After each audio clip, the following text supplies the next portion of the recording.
Hi everyone, my name's Laura Kate Dale, and myself and my wife Jane Eris Magnet are writing a book called Who Hunts the Whale. It's a satirical novel set in the entirely fictional world of an exploitative, big budget video game development studio. Here's a little excerpt, here's just a little taste of what the book is going to be like. January 3rd. It's early January and I'm starting my new job as a personal assistant for the executive team at Supremacy Software, my all-time favourite video game developer.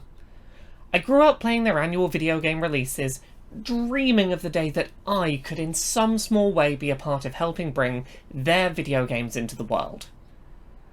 According to the laminated job bible I was handed when I got to the office today, I'm to take extensive notes on executive meetings and to always ensure that the drinks order chart is kept up to date. Hell of a first day greeting. Welcome aboard, here's your little office. Read the manual, don't mess up, don't ask questions. Luckily, the manual is incredibly thorough. There's even a section for what to do if there are bodily fluids on the boardroom carpet, the reason for which I do not wish to have clarified. All that aside, I'm finally starting my dream job. Ever since I was little, playing games on a console that my aunt donated when she got an upgrade, I've loved Supremacy Software games. Back then, they were just cupboard software, but they're the best, and they acquire the best, which means that I've been deemed good enough to be amongst the best. I'm not a coder, I'm not an artist or a musician, but I am now part of the great Supremacy family. I'm a part of the family that gets to make the games I love, right there in the boardroom where the big decisions get made. I love games. Games are my life. I don't just play, I watch documentaries, I devour news articles, I follow the industry. I've even snuck into press events to get a sneak peek at the next big releases. It's amazing where you can get into with a high visibility jacket, a homemade lanyard ID, a clipboard, and a confident stride. It's not enough though. I want to see the whole thing up close, and right here I can do just that. I can see everything, warts and all. The dead ends, the exciting ideas, the process that goes into creating these huge and wonderfully immersive worlds. I have a feeling I'm going to like it here. Meeting minutes, January 3rd. Drinks orders for the board. Edwin, green power juice. Rick, 4-shot latte. Chad, 3-shot latte. I've heard about Edwin. He's been here for a long time. Came in from an old electronics company that made home computer kits that you had to solder yourself back in the 80s. Apparently he took over the company from his father and has basically just sat on the board here until everyone else has left and died. Talk about last man standing. He's only in his mid-40s, but all that sunshine and golf has really made the guy look like wealthy jerky in a suit that cost more than my university tuition. His power juice smells disgusting, and I genuinely can't imagine trying to put that stuff in my mouth. Rick and Chad could be twins, apart from their hair. I had to Google company names to check which was which. I just need to remember that Rick has brown hair and Chad is the blonde. The similarity is uncanny, though. Two 30-something gamer boys who made it to the top of the heap, to the seat of power.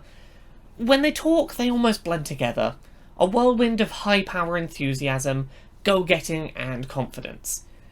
They also wear expensive suits, but paired with t-shirts. I love that look. Professional, but you know it's for a more interesting industry than the stiffs in button-down collars. When I handed out the coffees, Chad seemed to bristle a little as I said what everyone had. He's changed his order for tomorrow to a 5-shot latte. Note to self, update the drinks order chart. Edwin sits quietly at one end of the table. It looks like he's about ready to nap at the desk, although his eyes seem to sparkle a little bit when huge dollar figures start being run out, and there's the faintest flicker of a smile. He seems less interested in being a part of the meeting than just physically being present.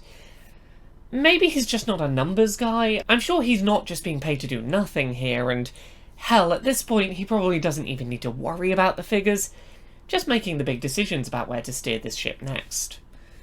Looking through the figures for the last quarter, which are huge, I've never even thought about this much money before, was regularly punctuated with in unison cries of Nice.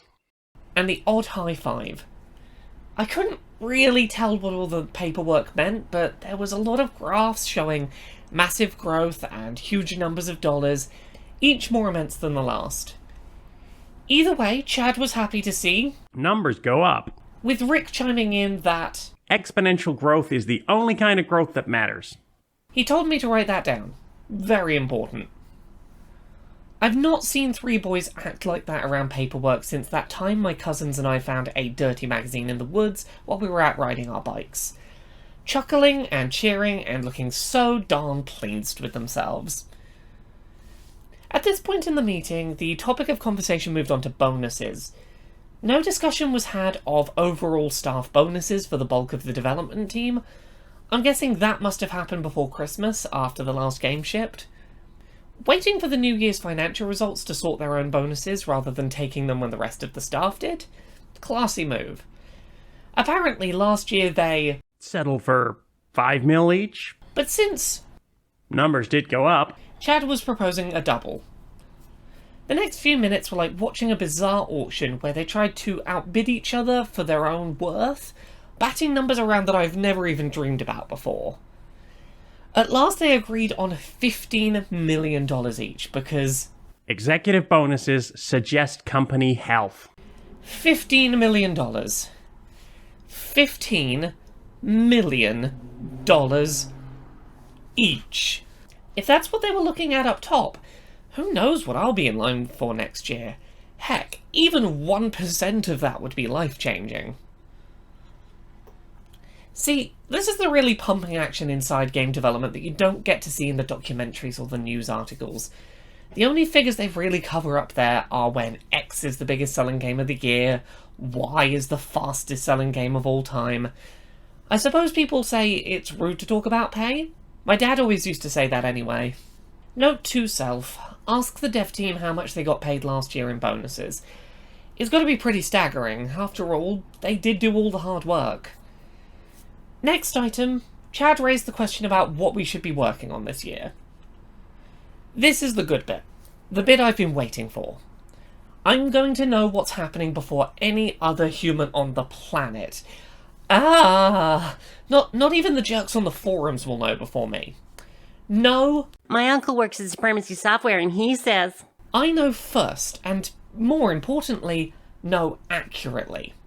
In your face, XX Stabby Cat 42069XX, your snide gatekeeping has no more power over me. Wait, I've not been paying attention to them. Poop. Edwin said that as the numbers are still up, this year's focus will be on another first-person shooter, which he called... The shooty bang bang games. Honestly, you'd think that after working here for most of his adult life he'd have picked up on some of the terminology. There was brief consideration of a Vietnam shooter, since it's Probably long enough ago now that nobody will think too critically about it. apparently they want to avoid doing what our rivals did by dredging up and rebuilding that 5 Days in Kuwait game. That did not sit well with the press or the survivors of that particular atrocity, even after they added some interviews with a couple of people who lived through it. Eventually they settled on a modern fictional setting, so as to avoid any offence to anyone. That said, it is set in a largely desert nation known for rich oil fields and a non-white population. Rick floated the idea of a single-player campaign, which I was really excited about because, much as I love gaming, gamers TM aren't always the best people to play with. I can only hear so many times about an angry, caffeinated 12-year-old's claimed exploits with my mother. Chad pointed out some figures he had from a focus test that claims that the average gamer checks their Twitter account every 7 minutes. Therefore, not only are multiplayer matches to be limited to 6 minutes, but the solo campaign as a whole will be under 7 minutes long. To say I was disappointed was an understatement. I knew the last few years Supremacy Software had shifted ever more towards multiplayer-focused titles, but I always assumed it was some kind of complicated decision based on player feedback. To see the decision to not include a single-player campaign, or to include a very tiny one, and to not try something new, so clearly boiled down to a thoughtless passing mention was a real letdown. I always sort of knew video game companies existed first and foremost to make a profit, but the fact that nobody in the boardroom was concerned with what would make the best end product from our player perspective was a bit of a wake-up call. The rest of the meeting was a bit of a blur. There was a PowerPoint being shown with graphs about player retention and user spending conversion, and before I knew it, things were wrapping up. Lots of figures that completely flew by me. They seemed happy though. End of meeting. Minutes to be typed, printed and filed. The amount of hard copy in this office is frankly surprising for a company that's so outwardly incredibly modern. Chad has requested that I head down to HR and sit in on some of the interviews for new development staff this afternoon. Apparently he's off for a game of squash after lunch, but wants someone from the top keeping an eye on things. Keep 'em on their toes. It wasn't until I was back in my little office that I realised that not one person asked me my name, or even, for the most part, acknowledged my existence. Still, they're very busy. Lots of figures to consider and big decisions to make. As the job Bible says, I'm There to help, not get involved. My first meeting with the executives hadn't gone great, but honestly I wasn't too worried. It was probably just New Year routine. I was sure, at the very least, that walking through the development hall would get me back on track and energised. These guys were the people actually making the games. If anyone here was going to be passionate about game development, it was going to be them. Lunch. I went to the canteen, and boy, that place is fancy. Like, obscene fancy. I got a slice of banana bread, but that's basically my lunch budget for the week gone. It's sandwiches from home for me for a while, at least until I get my bonus next year. PM. Interviews. I had to walk through the development floor to get to HR, and the place was deserted. Like, whole floor looked abandoned. Less than half of the lights were on, and I could hear the sound of crickets chirping and a freaking wolf. I must have squeaked in shock because the janitor, Clark, started chuckling. Apparently he just listens to sounds of nature while he's working. I asked where all the dev staff were, and he told me they all got let go after the last game wrapped up. He says they do it every year. As soon as the new game is released, the old team departs, and a fresh-faced team comes along to fill things out come the new cycle. The only permanent fixtures of development in the building are Candice and Jeanette, who are the mobile gaming department. I'm sure I'll meet them soon enough. Honestly, I'm pretty shocked. Supremacy Software is always swallowing up smaller dev studios. I assumed it was because they were picking up the best talent from those companies and adding them into the great Supremacy Software family. Right now, that family is just myself, 3 uncles in suits, and the guy hired to clear the floors, as far as I can tell. Where does all that talent go? Still, Clark tells me this floor will be Bustling with energy drink-fueled university graduates by the end of the week. It wasn't until then that I noticed a soda machine every 30 feet along the walls of this floor. I guess developers are a breed unto themselves. Trying not to think too much about the staff who presumably left us not long ago, I usher myself over to the HR office, where I am met by Hannah. Her office is a little more grand than mine. For a start, it has a window, and hanging on the wall behind her desk is an old-looking hockey stick that looks to have been revarnished at some point. Apparently she was captain of her college team. Go Royals, apparently. Just like at my interview, I have to avoid accidentally calling her Karen, as she has the sharpest short bob I've ever seen. We headed over to the interview room, where candidate after candidate was marched through to be processed, as if on a conveyor. Resumes were scanned as Hannah loudly clicked her tongue. Portfolios presented in a rush in their 5-minute time slots. Set questions were asked, each given a mark out of 10, and finally the hopefuls were passed on to the next area, where they'd be sat in a room with a computer to complete a skill test. For Hannah, it all seemed very much a process to be followed with a stony poker face. I was really enjoying a glimpse of what I'd been hoping to see all day. People excited about the art of making games. Their portfolios were full of indie games, game jam prototypes, design sheets, concept art, stunning backgrounds, sprite sheets for pixel art games.